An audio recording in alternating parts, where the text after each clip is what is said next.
Yo soy Anderson Boscán en todas las redes, podemos seguir allí la conversación. Abrazo especial a quienes comparten nuestros contenidos.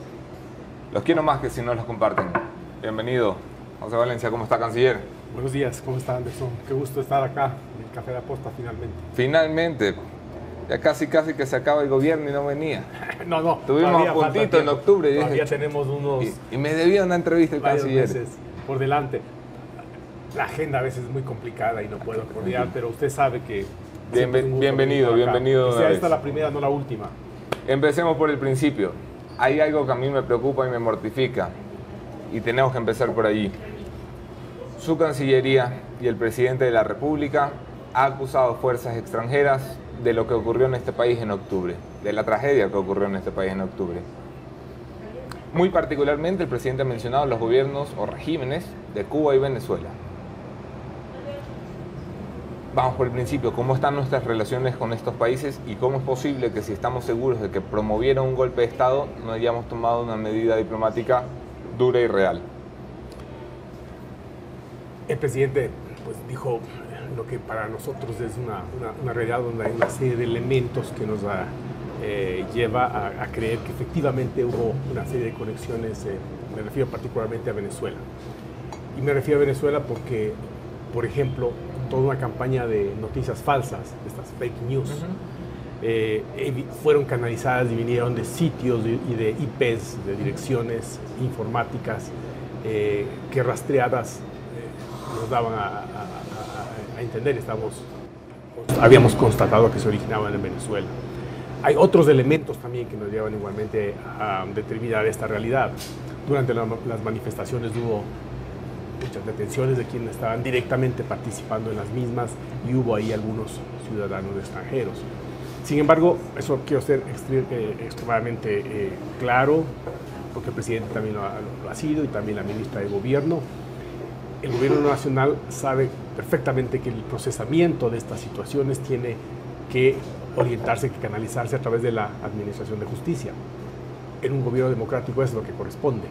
Y por este motivo nosotros sabemos, nuestra opinión pública, que hay en este momento en marcha una serie de procesos de investigación de la Fiscalía, de jueces, que van a desentrañar exactamente qué ocurrió. Pero usted entenderá que nos resulte difícil comprender a los que somos limitados como yo.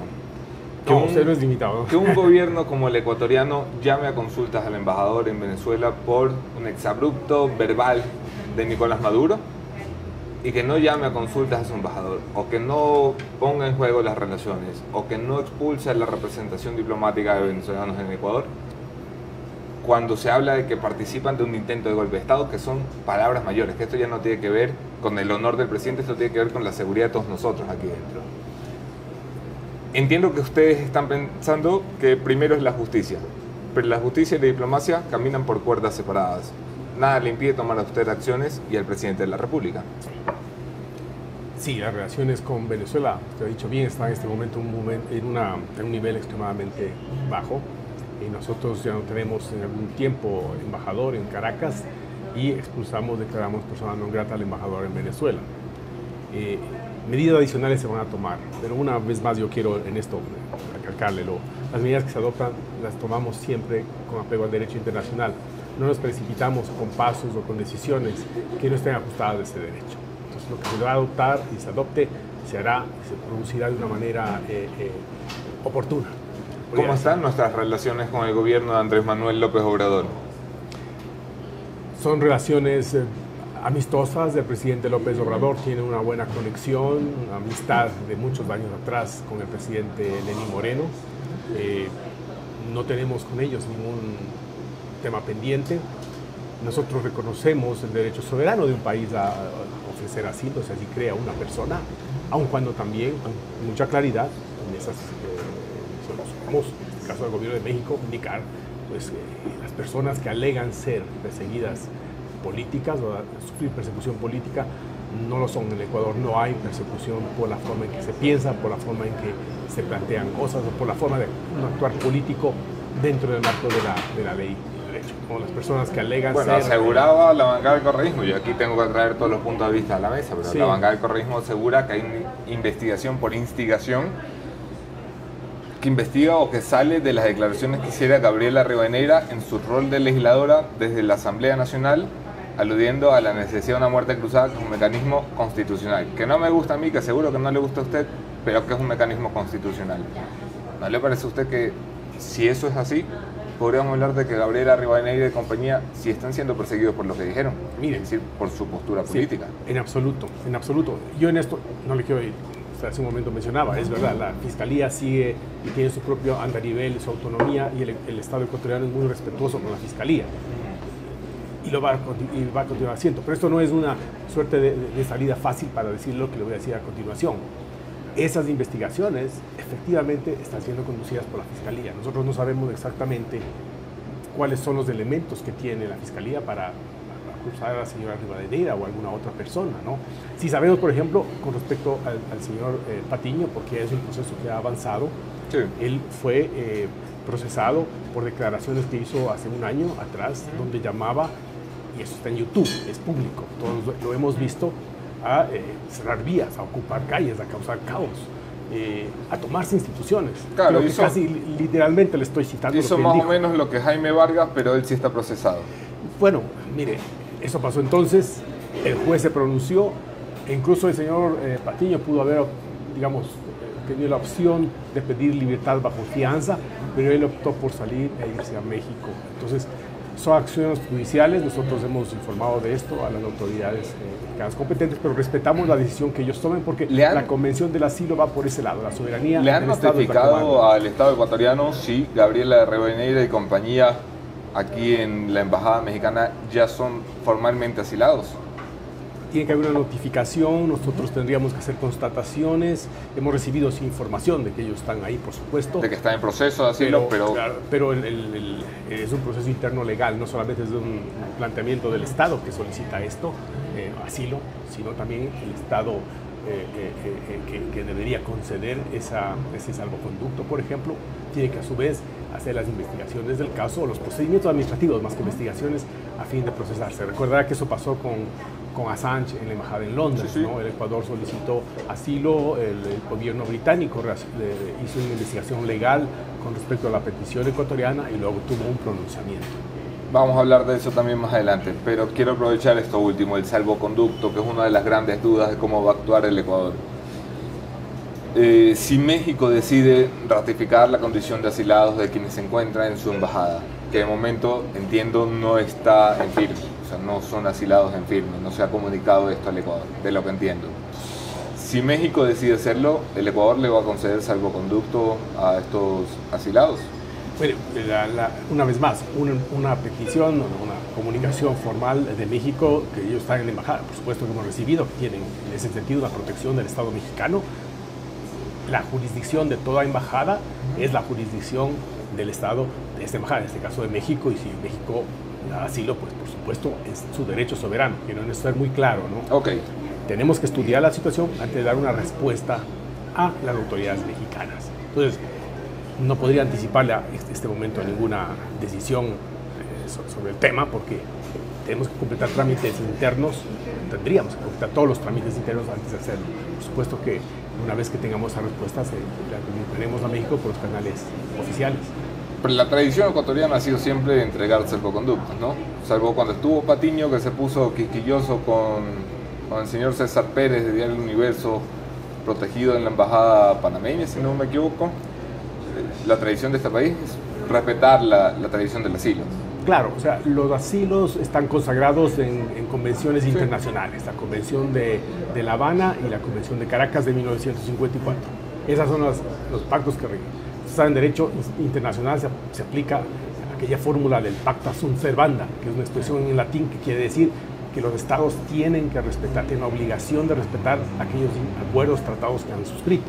El Ecuador tiene que firmar y suscribirlo.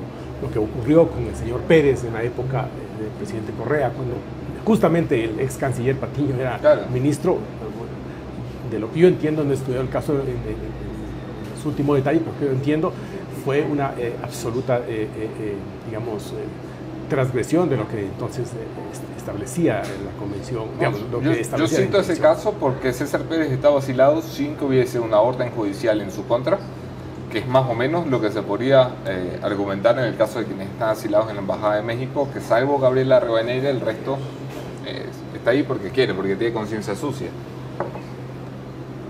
Pero bueno, ya no le voy a insistir en lo que me ha dicho que no puede responder todavía. Sí, no, porque tenemos que, no depende solamente de la Cancillería ecuatoriana o del gobierno central, tenemos que hacer las gestiones administrativas para obtener otros puntos de vista de otras funciones del Estado que son autónomas. ¿Qué ocurriría si no lo hacemos así, si no obramos de esta manera? Que después las otras vamos a ser sujetos de cuestionamiento e incluso hasta de demanda de otras funciones del Estado que nos digan, hey, ustedes no pueden decir lo que dice la función judicial, somos autónomos, el Ejecutivo no puede decidir por nosotros, tienen que consultarnos antes. Entonces tenemos necesariamente que cubrir esos pasos administrativos y de coordinación con otras funciones del Estado antes de pronunciarnos. ¿No les preocupa lo que puede sentar esto como precedente? Quiero decir, que cualquiera pueda atentar contra la estabilidad del Estado ecuatoriano y luego buscar refugio en México. ¿No les preocupa el papel que México está jugando en esto? A nosotros nos preocupa que cualquier persona que haya estado involucrada en los hechos de octubre, en la violencia que hubo, en el evidente afán desestabilizador, en la acción coordinada de fuerzas, y lo pudimos vivir en Quito, ¿no? de fuerzas violentas que crearon el caos, que bloquearon sistemáticamente entradas y calles de la ciudad, que incendiaron y atacaron a la fuerza pública, periodistas, etcétera, que sirvieron a la Contraloría, Teleamazonas, tal. Puede ser que estas personas queden impunes, pues es una comisión de un clarísimo delito. ¿Desde cuándo acá incendiar un edificio no es un delito? ¿Desde cuándo acá tratar de incendiar un canal de televisión no es un delito?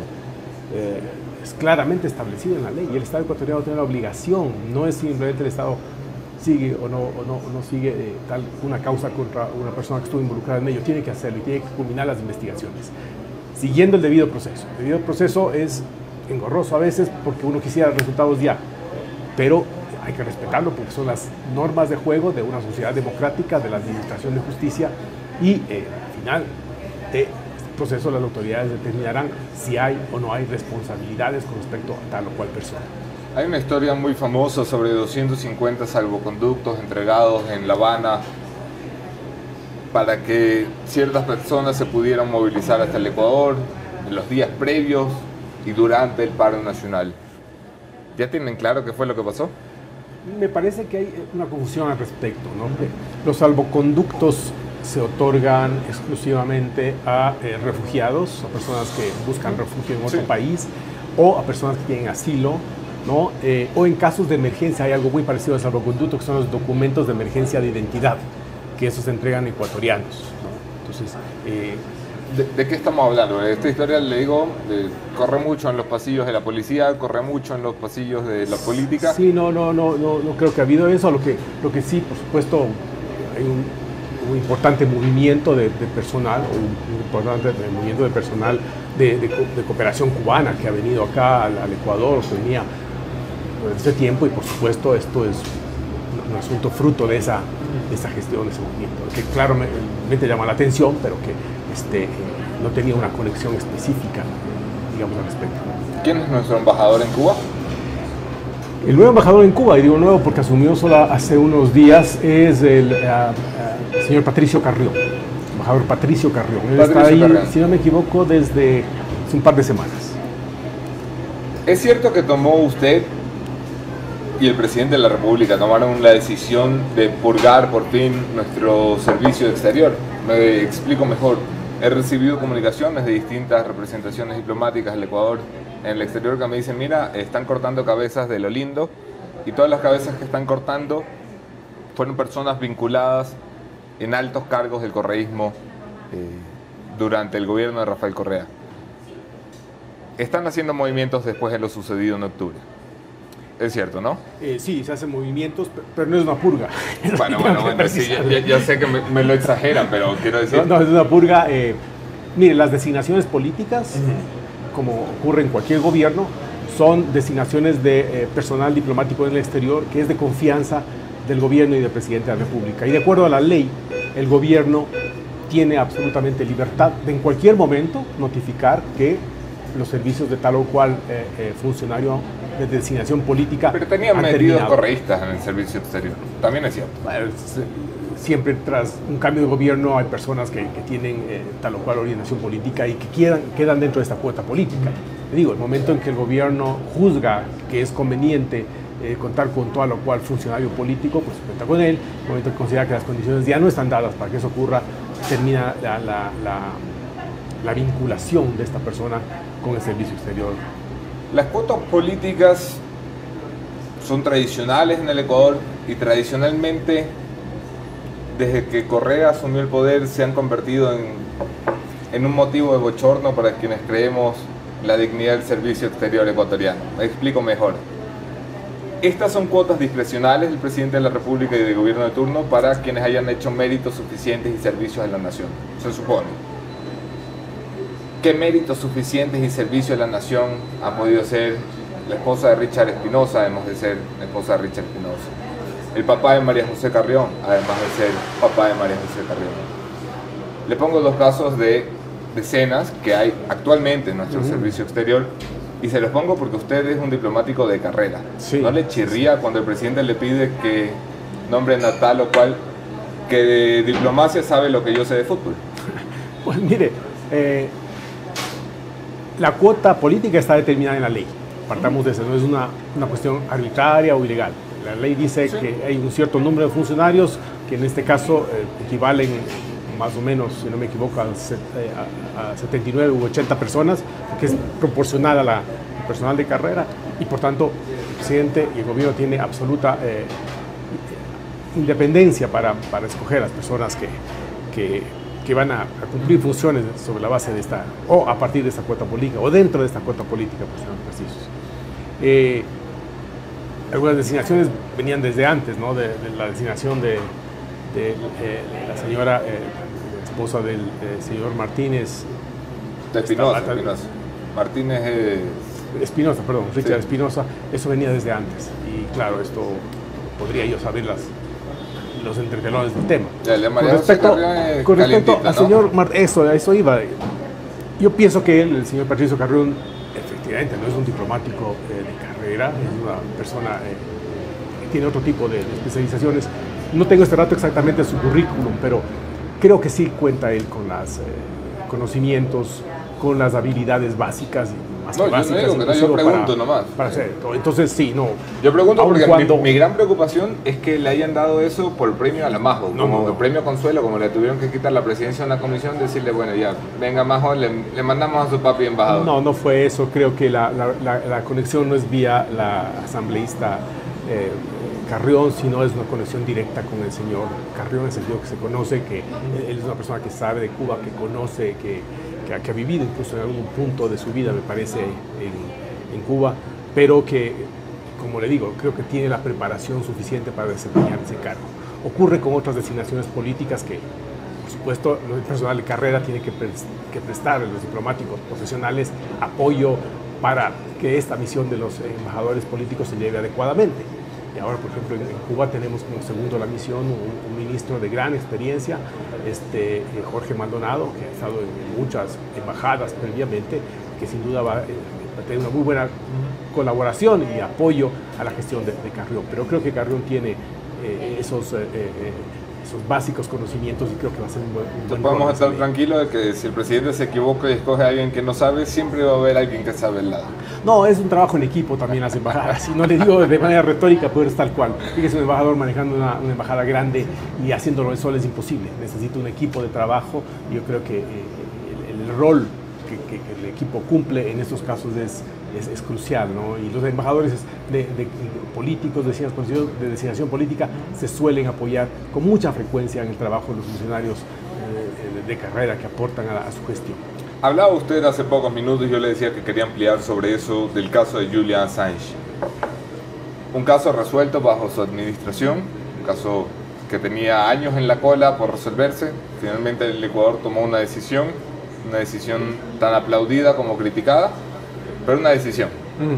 Esa decisión venía con el compromiso, así lo ventiló la autoridad ecuatoriana a los ciudadanos, el compromiso de una tercera parte, es decir, del gobierno británico, de respetar una condición que había puesto el Ecuador. Esa condición es: no extraditen a este muchacho donde pueda haber pena de muerte, que básicamente quiere decir, en lenguaje ordinario, no se nos lo lleven a Estados Unidos porque no se lo merece. Sí, sí, sí. Les están viendo la cara.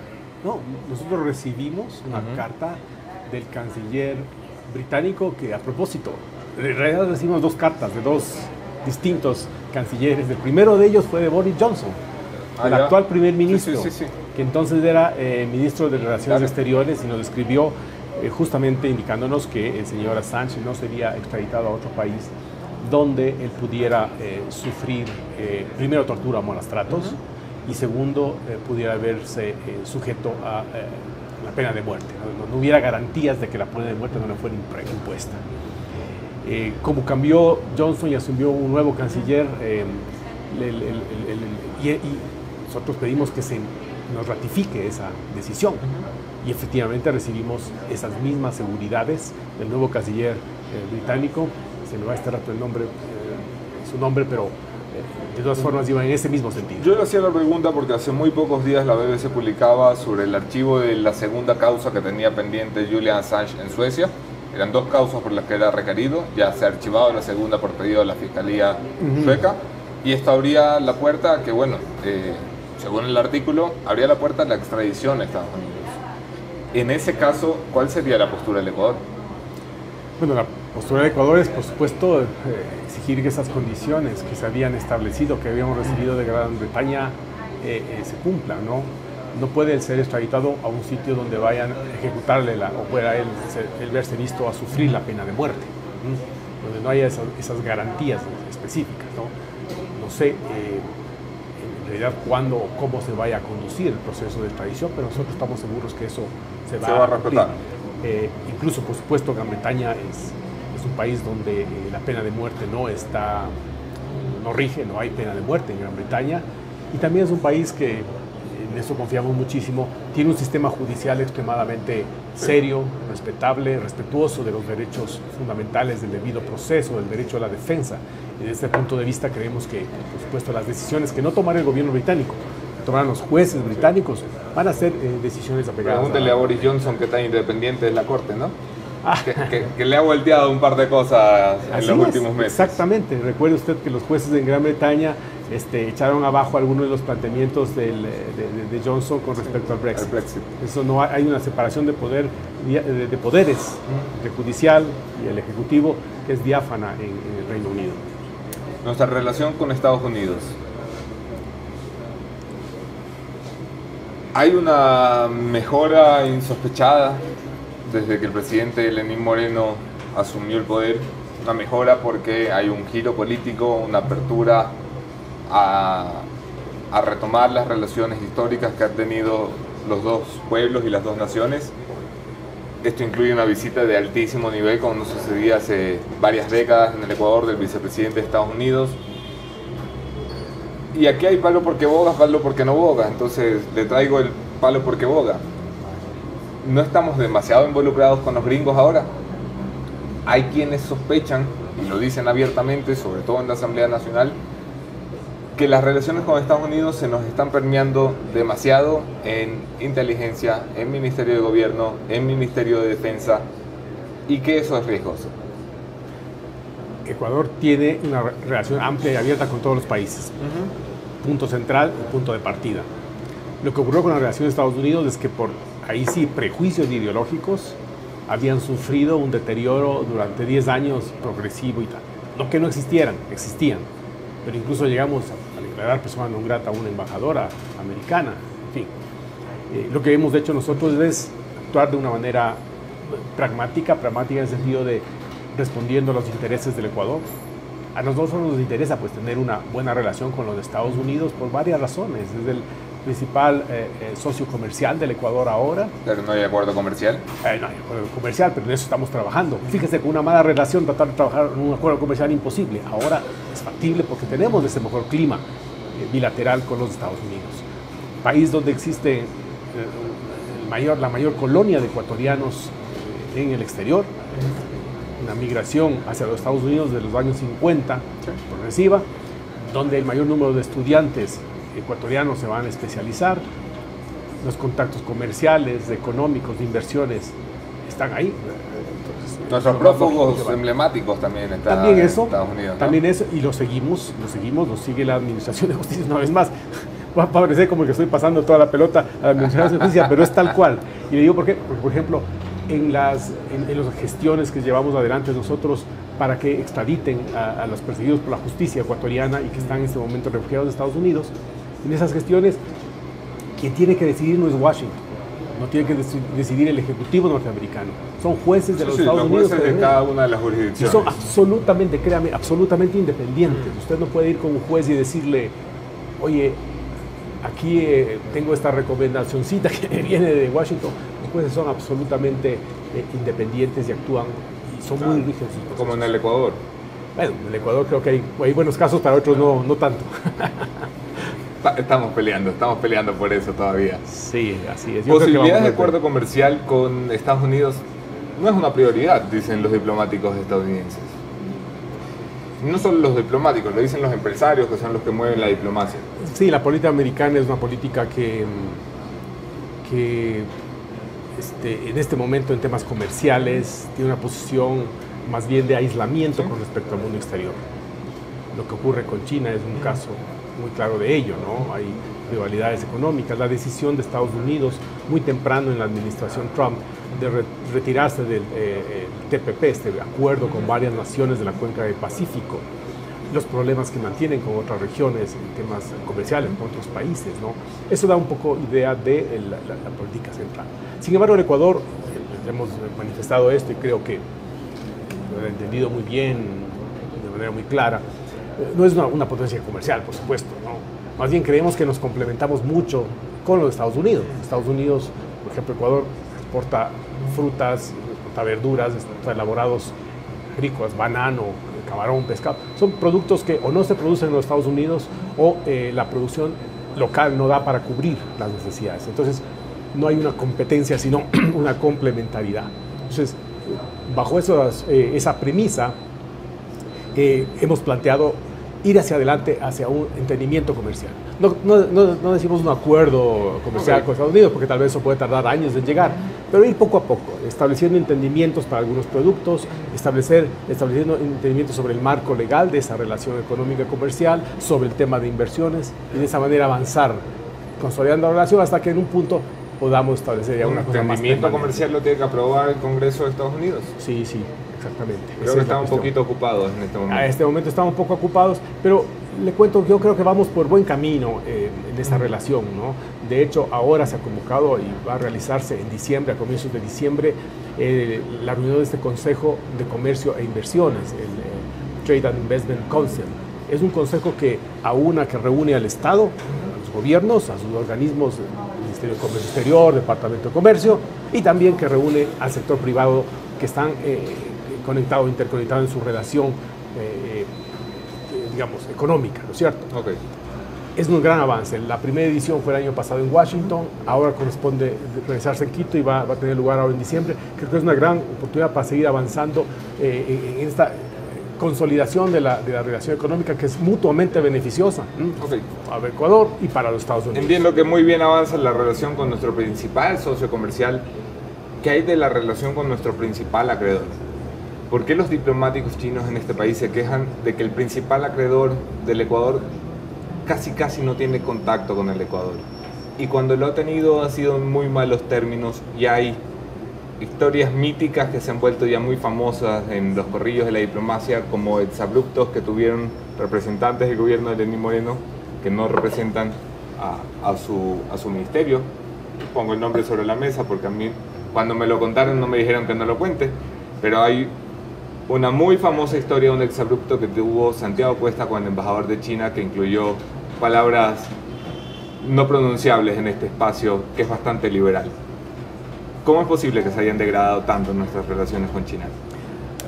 No, yo tengo una apreciación distinta, la verdad, para serle sincero. O sea, no apreciación mía, apreciación de los chinitos. Sí. No, mire, yo no creo que haya habido... bueno, no sé si ha habido o no ha habido el intercambio que usted menciona. No tengo conocimiento de ello, no me extrañaría, pero en fin. Lo que sí le puedo asegurar es que con China estamos en muy buen camino. Yo he estado la semana pasada nomás en Beijing en visita oficial. Tenemos un mecanismo de consultas con China a nivel de cancilleres que se realiza periódicamente, que una ocasión que corresponde llevar adelante aquí en Quito y la siguiente en Beijing.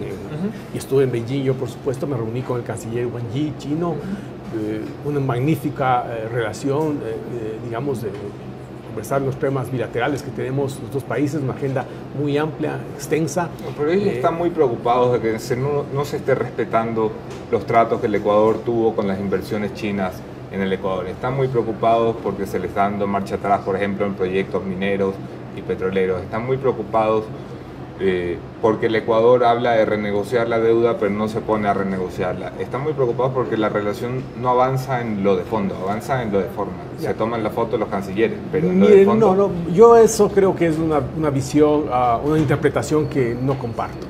Yo creo que realmente, al menos es la percepción que tengo de la parte china, ellos saben que el Ecuador está comprometido con fortalecer esa relación.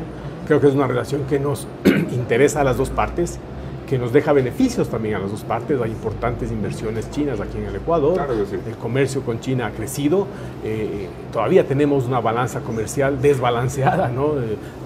Más o menos 4-1 es lo que China nos vende.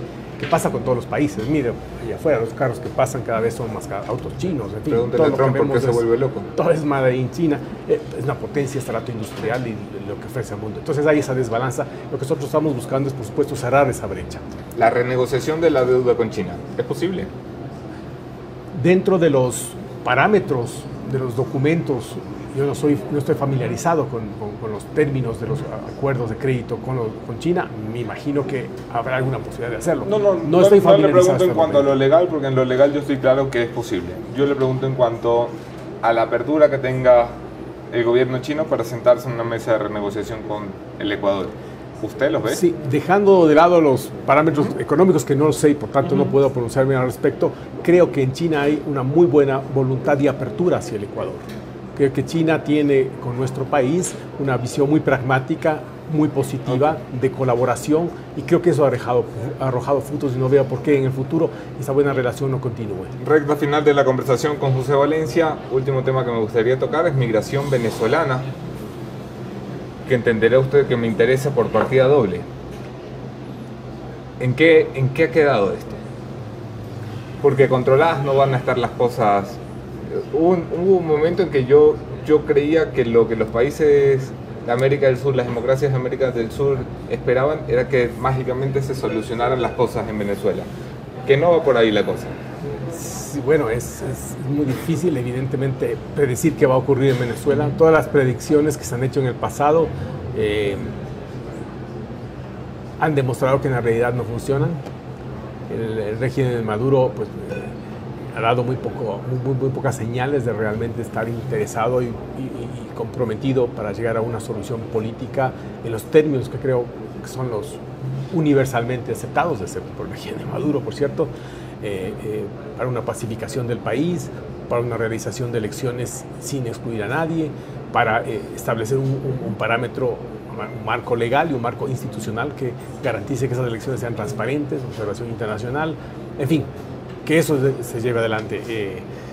Nosotros vamos a continuar manteniendo eso. Creemos que esa es la única solución, y se quiere hablar en estos términos, para empezar a remediar la situación tan terrible que se vive en términos económicos, institucionales, políticos, derechos humanos en Venezuela. Esa es la única salida, una salida democrática, donde haya una nueva legitimidad que se pueda consolidar en ese país. ¿La salida de Bolivia fue democrática?